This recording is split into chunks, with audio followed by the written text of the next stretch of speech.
Been keeping up with the presidential campaign. You know, things have gotten pretty heated over the last few weeks. Last night's final debate just added to it, but the mudslinging is nothing new. It's not. We can't forget our history. If you look at the past 200 years or so, been quite a few drama-filled campaigns. Our Jory Talley sat down with a presidential expert to get a little perspective on negative campaigning.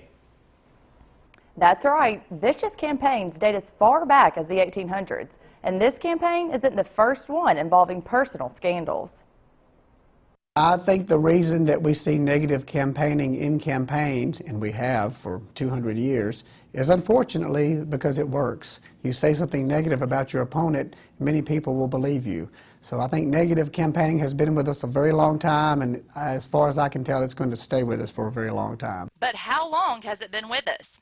Well, let's take a step back in time to the days of homes without electricity. The election of 1884 with Grover Cleveland comes to mind when he was accused of having an illegitimate child. And he was a Democrat, and the Republicans cried, "Ma, Ma, where's my pa?" And after Grover Cleveland won, his supporters responded, "Gone to the White House, ha, ha, ha." Let's go back even further to 1828 when Andrew Jackson was elected as president. He and his wife married in 1791, and they both thought her divorce was finalized, but it actually wasn't, causing dirt to hit the fan. Andrew Jackson's detractors accused his wife of adultery.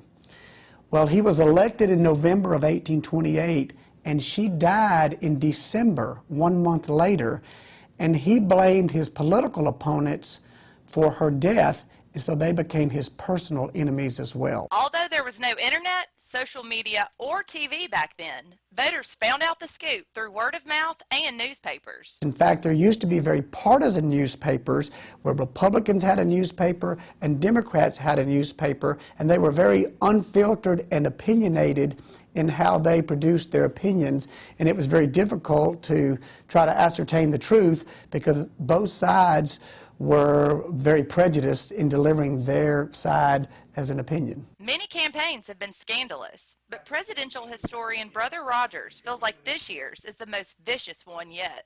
I think the Donald Trump versus Hillary Clinton is going to go down in history as possibly one of the most viciously personal campaigns we've ever seen, but there's no doubt it's not the first one we've seen, and it certainly won't be the last. Election day is November 8th, but Donald Trump has hinted that he might contest the results if Clinton is the winner. Back to you guys.